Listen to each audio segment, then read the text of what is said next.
YouTube, welcome back. As a fragrance enthusiast and lover, there are not many better days than days when stuff like this arrives in the mail, and you know that they're going to be new fragrances to try and test. It's very exciting. I mean, I know what I'm expecting, but it's always great to have them in your hand and give them the first smell. So I will go and open these, and I'll let you in on my big week in fragrance hauls. Okay, welcome back, fragrance lovers. I've opened up my packages and I'm ready to show you what came in the mail today. Just before I do, there's one or two sellers I regularly buy decants and samples from on eBay, and these that I've got today have come from those guys. I'll leave you links in the description below for those sellers pages. They're based in Australia.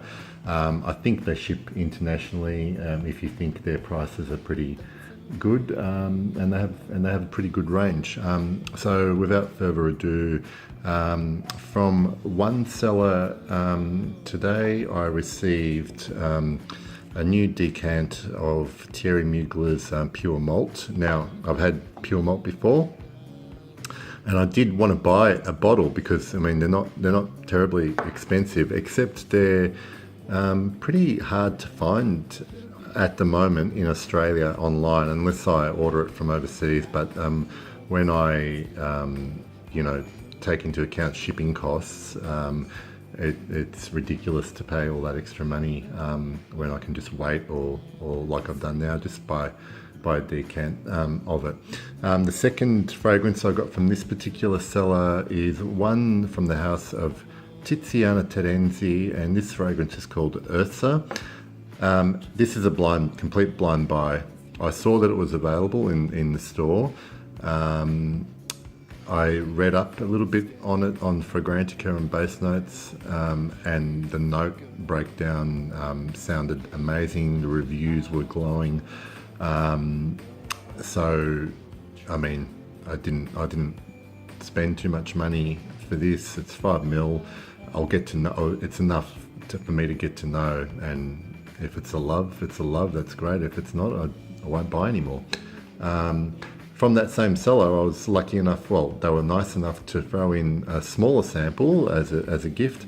And this one here is JPG, Jean Paul Gaultier Ultra Intense, which I haven't actually heard of, unless the full name is Ultra Male Intense. I'll have to look that one up. But yeah, that was a nice surprise bonus. From a separate seller, I sprayed this in a store the other day. I mean, it's quite well known in the community, and I hadn't tried it before. I liked the sound of it. I tried it on, and it smelled really nice to my nose. And rather than buying a full bottle, which was reasonably expensive, I decided to look for a decant, which I was able to. Again, this is a slightly larger decant, and this is Comme des Garçons two-man. It's yeah, like I said, it's quite well known, very distinctive smell.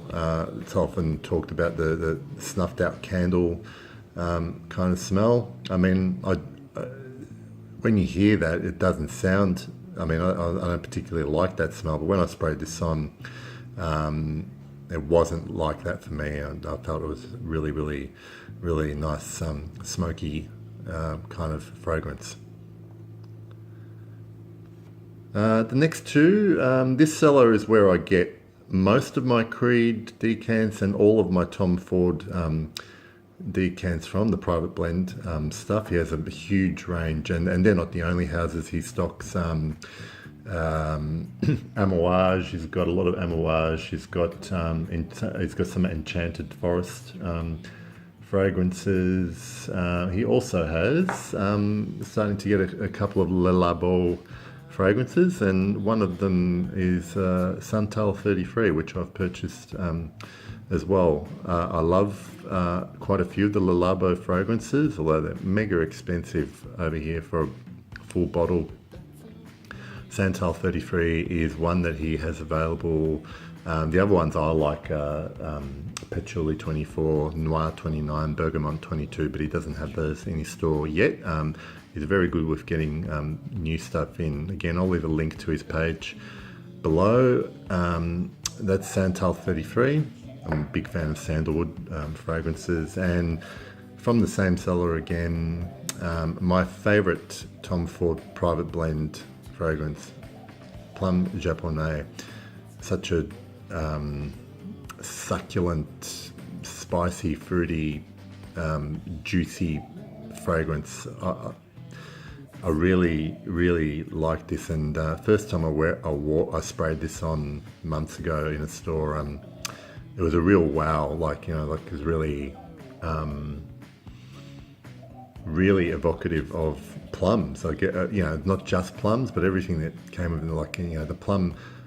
The name of this fragrance is really almost how you would imagine the smell to be, but only better. Plum Japonais. It gets overlooked a little bit, I feel, because of the more well-known Tobacco Vanille, Tuscan Leather, Noir de Noir, Oud Wood. But this is definitely one worth checking out. And last but not least, definitely not least, because it's the biggest one that I got today. I bought this at auction. I watched the video on Ashton's channel, Gent Sense, which most of you would be familiar with. He did a video not long ago where he got his wife, Chelsea, I think her name is, to rate his Versace collection, and this one came out on top, and I saw it being auctioned, and I thought, I actually had not heard of this one before that video. This one came out at auction. I was the only bidder, and I'm happy I've got it now, and that is Versace Man. It's just a little 30ml bottle. I sprayed this on when I opened it up, and it's very, very nice. And I could be completely wrong, but the very, very first impression of the smell I got was, I guess the first thing it reminded me of was Midnight in Paris, but I need to obviously let this develop a bit more and get to know it a bit better. But it was a good first impression, and I'm happy I got that. So that is my fragrance haul for this week. I hope you enjoyed watching me get excited about them. Great day when new fragrances come in for you to smell. Until next time, guys, see you later.